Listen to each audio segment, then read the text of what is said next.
Welcome to the Transforming Trauma podcast. Transforming Trauma is presented by the NARM Training Institute. I'm your host, Emily Ruth, and I'm so glad you've joined us today.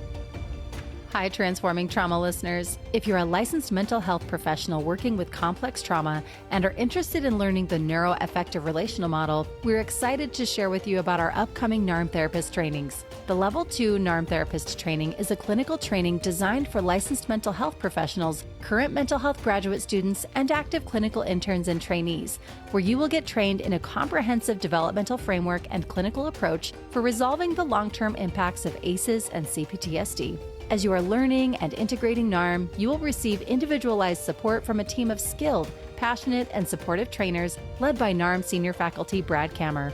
If you're interested in learning to support the healing of complex trauma, we encourage you to register now to reserve your spot.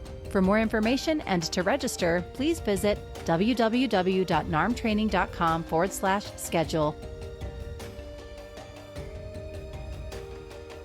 And now for our interview.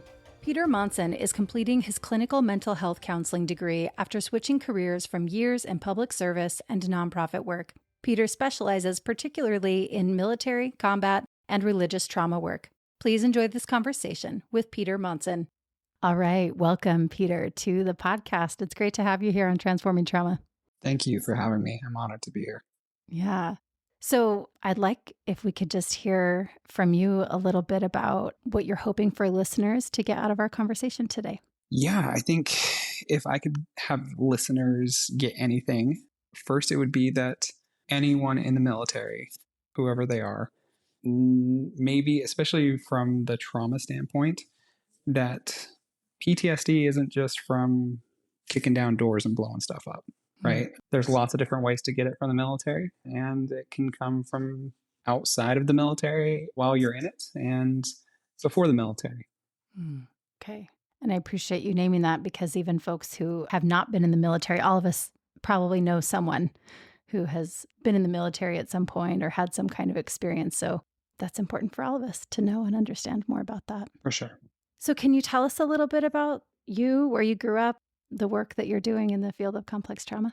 Yeah, I'd love to. So, like all of us, I have a unique story, I guess. Mm-hmm. I was multi-generational LDS, Church of Jesus Christ of Latter-day Saints, I guess, for those of who don't know what the acronym is, also known as Mormon from a religious standpoint. My parents, my mother was, my father was not. And that brings some multi-generational trauma and struggles and some supportive background. They had me very young. There was some challenges there. And they had my little brother as well. My father ended up being incarcerated, and my mother tried to raise us on her own. When that didn't work, she was persuaded to put us into a adoption program that the LDS Church has, or had at the time, rather. I don't know if they still have it. And we were adopted into another LDS family.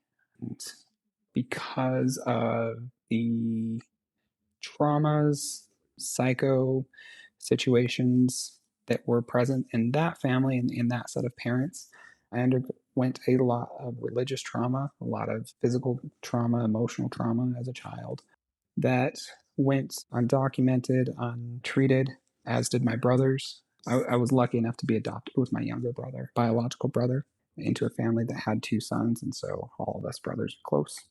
Grew up kind of in a survival state and married young, as is expected in the LDS culture, and joined the military. Language has always been something that has been very natural to me.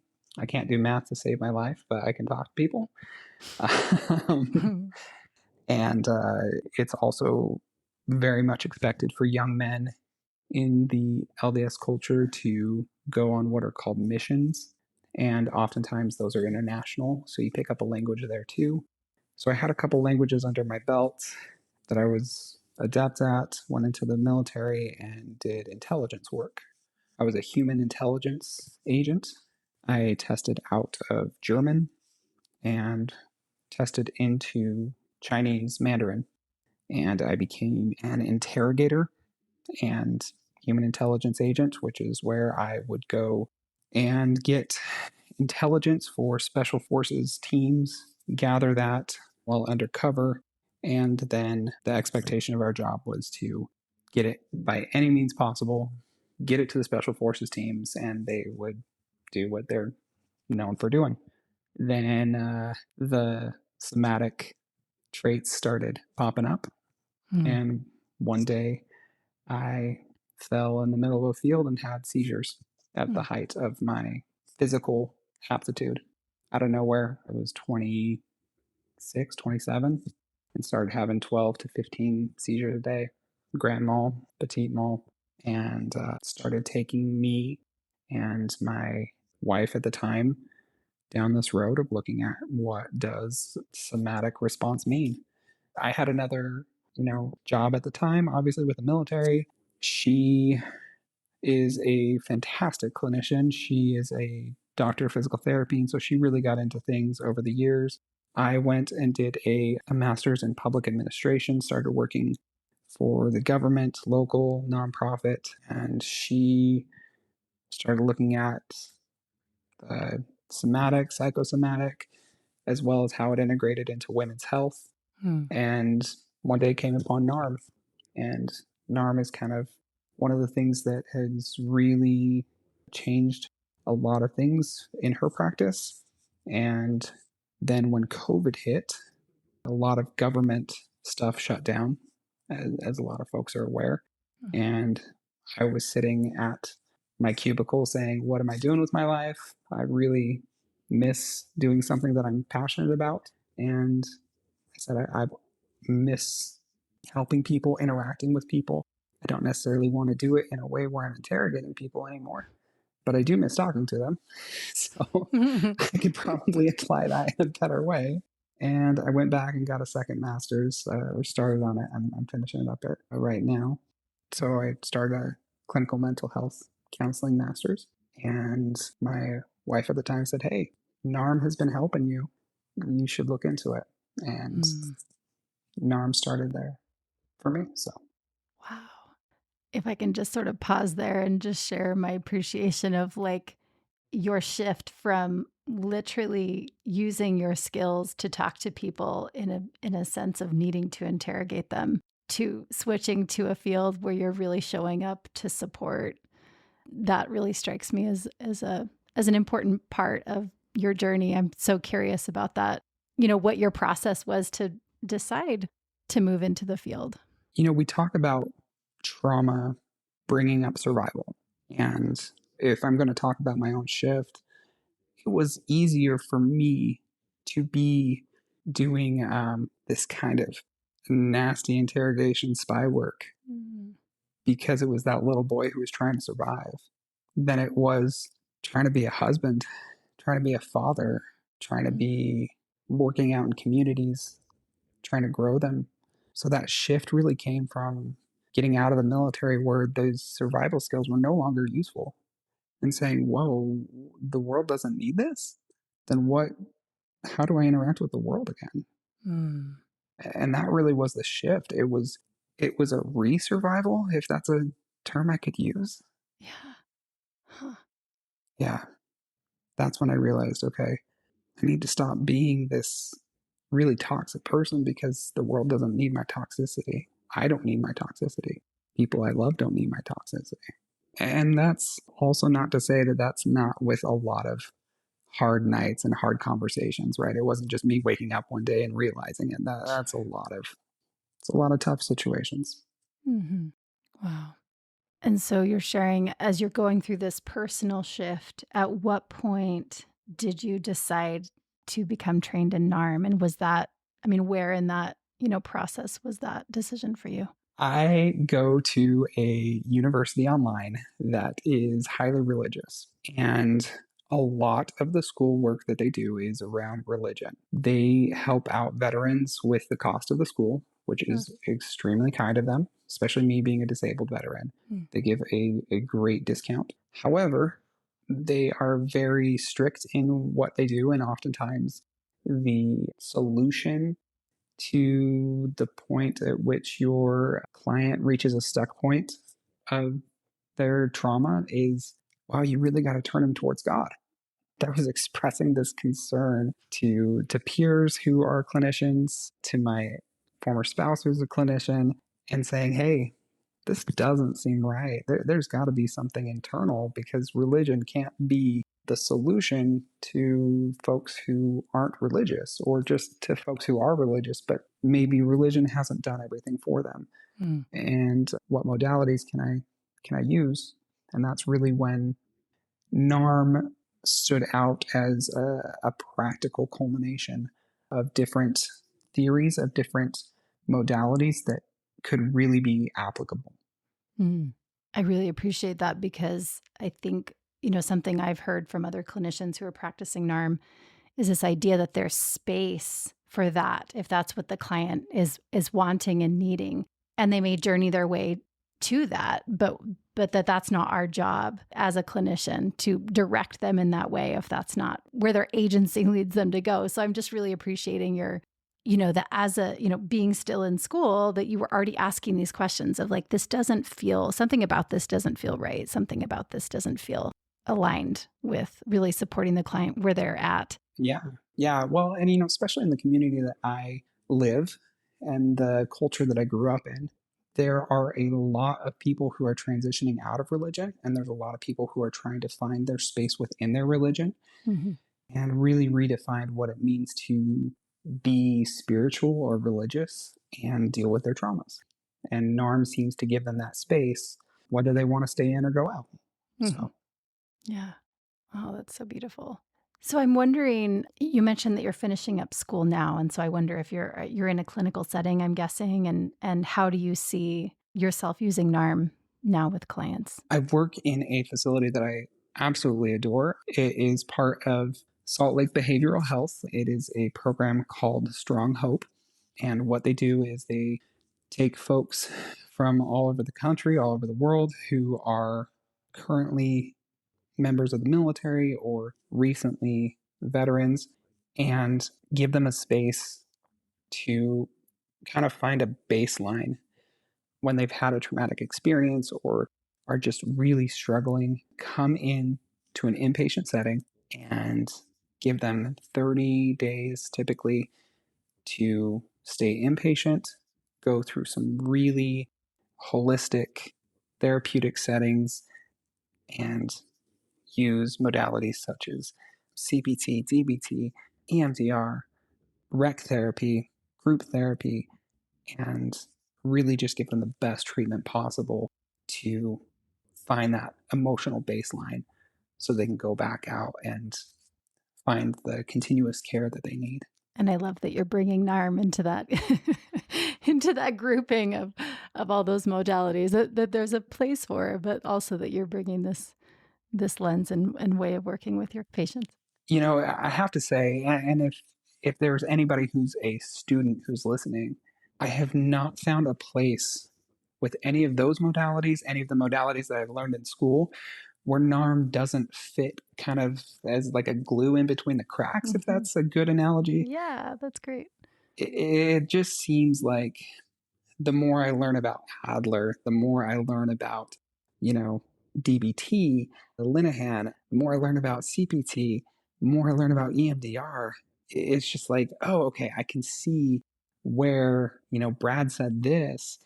And okay, it made sense. Or, I see where we had this, where somebody told me not to say this way, and it really was frustrating. However, because of Adler, yeah, I'm not going to say this. And somebody was just taking bits and pieces and putting it together in a really applicable way. And I can see in school, I can see in my internship where I'm showing up with tools, and other therapists are saying, hey, you're really advanced at this. I really appreciate how you're showing up. And I'm not basking in it. What I'm saying is, oh yeah, and there's this great modality that totally taught me, because this has nothing to do with me. Like, somebody taught me how to do this really well. So yeah, I really enjoy the training that NARM has given me along with my education. Yeah. I wonder, because you mentioned, well, you talked about your background and your childhood and growing up, and you talked about some of the familial trauma, but then also this piece of religious trauma. And I wondered if you would be open to talking more about that. Yeah, definitely. In my mind, I'm thinking about, experiencing all of this developmental trauma and then moving into the military, and how that, we often hear that the shock trauma or one-time event trauma or shorter term trauma, PTSD, can sort of trigger all of the developmental trauma. And so I'm wondering if for you, how those things correlated, or if you noticed, if that's the first thing I'm wondering, is if you noticed the complex trauma, the developmental trauma as you went out into the field. Yeah. I guess I feel like I always have to tell a story to answer a question. Yeah. No, that's great. Okay. So when we talk about familial trauma with me, it mostly stems from my mother. She had her own issues going on, but they presented mostly around religion. And so, first, I want to caveat that not everyone's LDS religious experience is like this, but unfortunately, there are a lot. My first memory that I have of my mother, so I was adopted and I was almost 6 years old when I was adopted. First memory I have of my mother was her beating me because she thought I was lying, and I said I wasn't lying. And then she beat me even more because she thought that Joseph Smith, who's the founder of the LDS religion, wouldn't lie to his mother this way. Hmm. So when I got into the military, I realized, oh, okay, there's an expectation here, just like there was with my mother. It's not necessarily just about not doing the right thing, it's about meeting the expectation and looking the right way. So lying was easy because I had been doing it to meet an expectation since 6 years old. Yeah, to survive. Exactly. Yeah. And then when it was going out into the field and putting a mask on to play a different part of another person to get information, and granted, I was only in the military for 4 years. There's people who do it for 20. However, for the short time that I was in and doing it, it was easy until the questions started popping up of like, wait, why do I really need to do this? Some of the questions about morals started popping up. Oh, we're doing this to meet the expectation of our country, but this is against the word of God. Hmm. And that started creating trauma, that started creating PTSD, right? For one example, it is a well known fact that a lot of people in the intelligence community are LDS, right? You need a group of young, healthy people without tattoos who speak second languages and don't have criminal records that can be looked at. You go to LDS folks. However, other countries know that. And so the first thing they'll do is offer you alcohol. The LDS church is very against alcohol. But if you're in the intelligence community, they'll teach you, okay, you got to drink. So then it starts creating these questions of, well, how is this okay with God if I can do it for the US? This is what I was talking about earlier, is like PTSD is not just kicking down doors and shooting people and blowing stuff up. Yeah. It can also just be moral quandaries within self. Wow, I've never thought of it quite like that. But that makes so much sense, that there's this internal dilemma that feels so intense, I imagine. I mean, I'm just hearing how you're describing it. That sounds like a really intense experience. And so, this concept of that actually creates post-traumatic stress. That's just not a framing I've quite thought about like that before. Yeah. Yeah. And I mean, that's one religion, that's one job. And so if you extrapolate that out to the entirety of the military, there's people who have these core values and they're going out and they're having to bump them up against war, up against service in other countries where they can't do something because it's against the directive. How does that feel, waking up knowing, hey, I could stop a problem, but I'm told I can't? Oh, These are really big quandaries that people have. yeah. And day after day, you got to do it. Yeah. And I'm thinking back too to how you described your experience with your mother and being beaten for basically abandoning, you learned that you had to abandon your authentic self in order to survive those moments and kind of survive the relationship and your whole childhood. The impact of that and how that popped up later on in the work that you did. That's really profound. Yeah.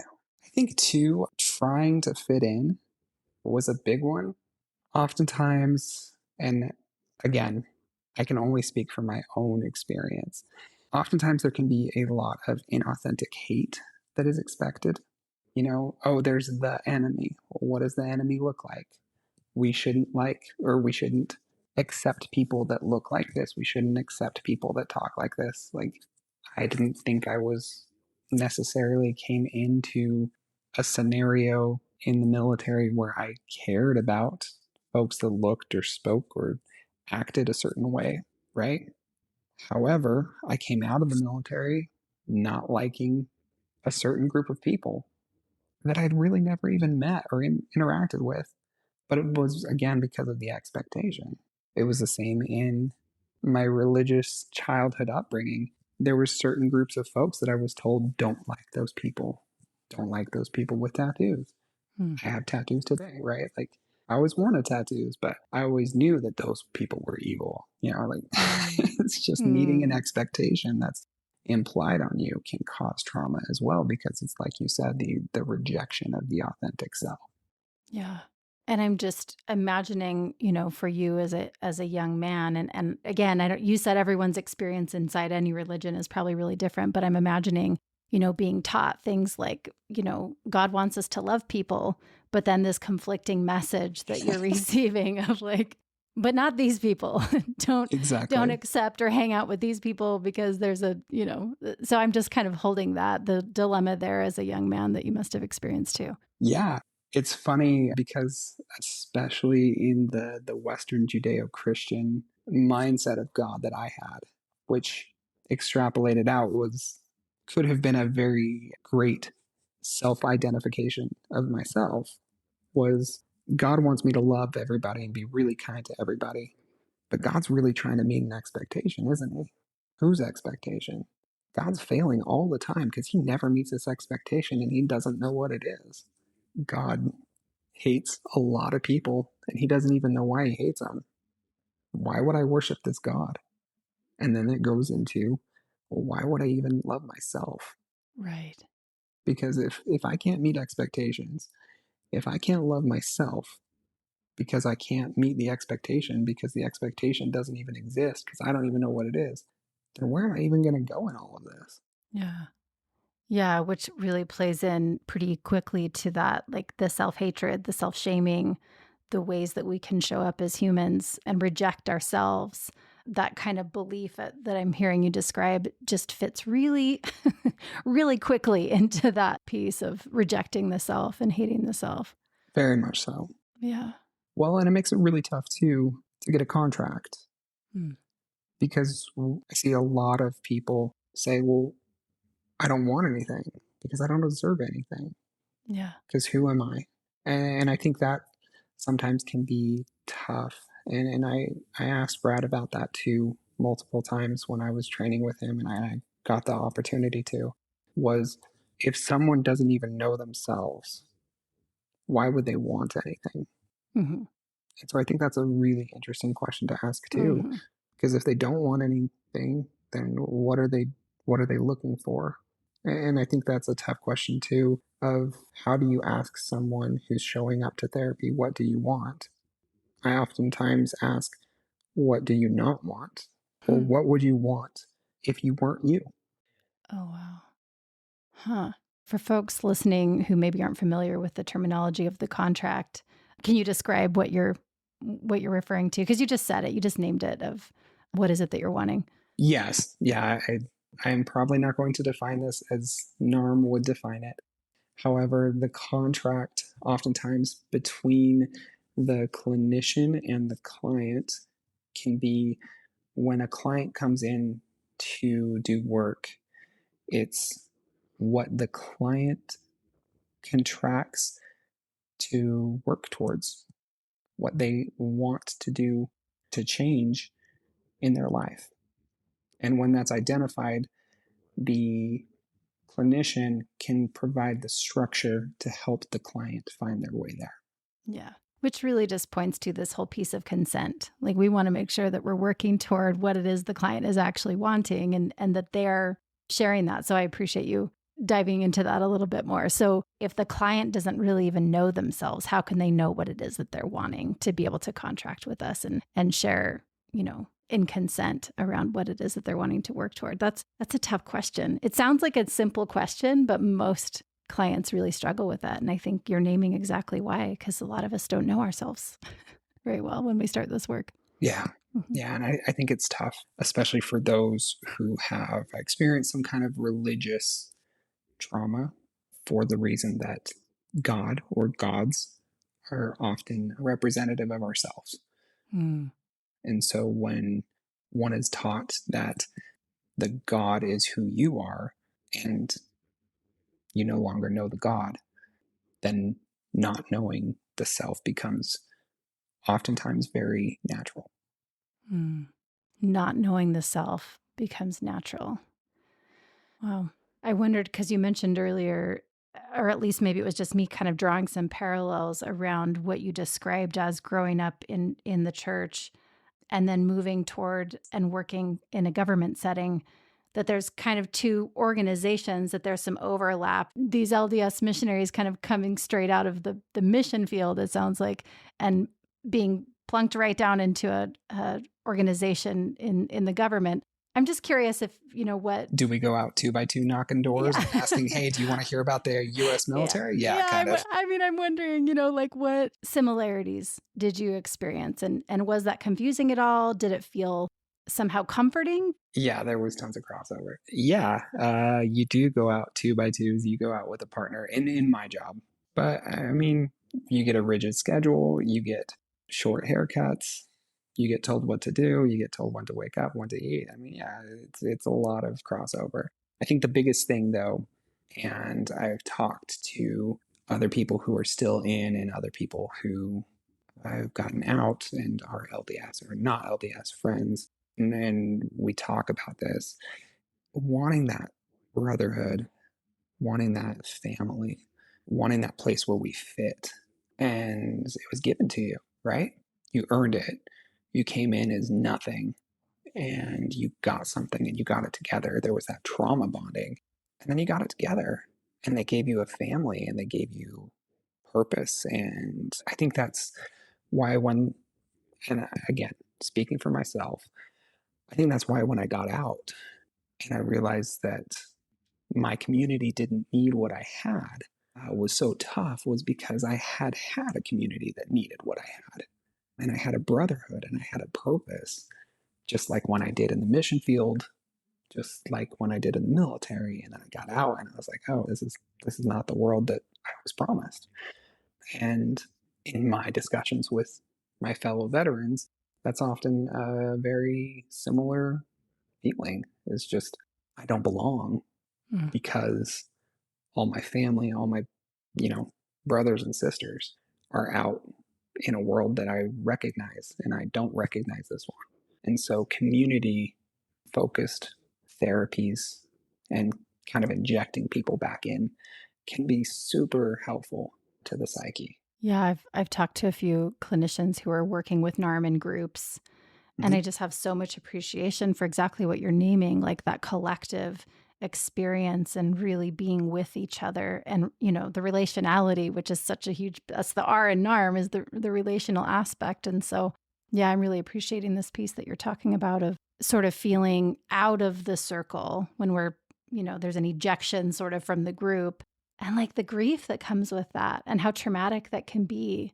Yeah. One of the things that I struggled with when I started my internship here, because NARM was really kind of the only modality that I had learned before I started my internship, was how to transfer NARM into a group setting. Mm. And I remember being told by one of my teachers, and I'm sure I was told multiple times, but it only stuck when I was told by this one teacher. She said, Pete, you only have one job, and if you do it well, you'll be fine. And she said, stay curious and provide structure. Mm. If you can do those two things, don't worry about the rest. And every single group I go into, that's what I do now. And it helps me calm down, and it helps me help the group, not make the group, right? Yeah. And what you're naming here is such a foundational piece of NARM, is the curiosity, and that in and of itself can create the container as we model that, model the curiosity in a group. And yeah, I appreciate that. Thank you. Well, I'm curious in a remaining time if there's anything else you'd like to share, anything that you've learned on your journey, and maybe how you've contacted NARM and what that's done for you or done for any clients. I think the thing that I love most about NARM, because I've had a couple of people in my cohort at school be like, yeah, we know Pete, it's NARM. Like, shut up. I've gone to a couple of different trainings, spiritual trainings, different modalities, things like that since I've started school and since I've kind of started down this journey.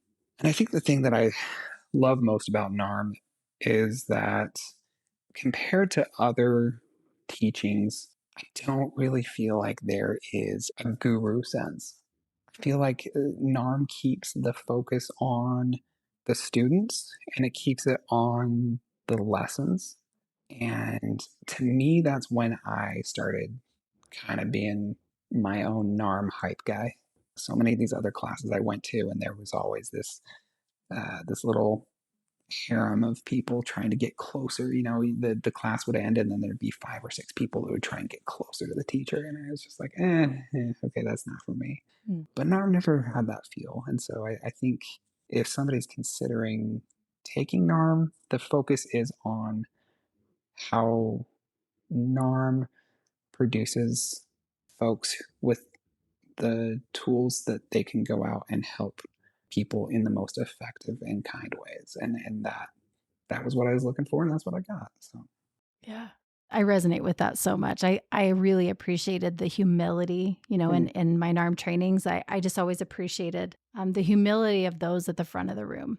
Yeah. Like, they're a human and they're in this experience with us, and we're all learning together. And that kind of vibe really contributes to me wanting to be curious and show the areas where I don't know, where I have to learn. When the person at the front of the room is doing that and showing humility, that's been really impactful for me as well. So I appreciate that you named that, because it does. It gives it's helped me at least engage with the work and with my clients in a different way when I can, try to remember to be curious, and that I don't have to know everything. I don't have to pressure myself to know everything, right? For sure, because I already put enough pressure on myself. Yeah, don't we all? Yeah. Yeah. Well, gosh, Peter, I so appreciate you taking the time with us today, and wondered if you have anything to share in terms of if folks are interested in your unique experience and the work that you're doing. Is there any way that folks can contact you? Yeah, I am just starting out in my, clinical experience. So they are welcome to contact me online, and feel free to reach out. I'm happy to talk. Awesome. Well, thank you again, Peter. This has just been really special to understand a little bit more about your journey and the unique pieces that you bring to this work. And I know that there's going to be folks that are listening to this who feel really supported in you sharing your journey. So thank you. Thank you, Emily. Appreciate your time. Thanks so much for joining us for today's episode. To find more about our guest and their work, check the show notes or visit us at narmtraining.com/transformingtrauma.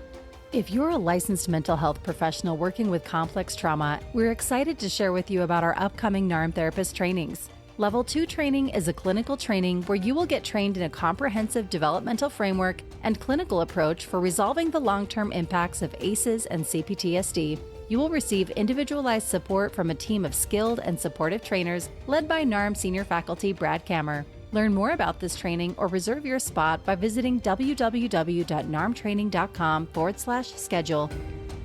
Thanks to Andrea Klunder and the Creative Imposter Studios for producing and editing, to Tori Essex for our album art, and to Brad Kammer for the creation of this podcast. We look forward to building community, connection with you, and changing the world by transforming trauma.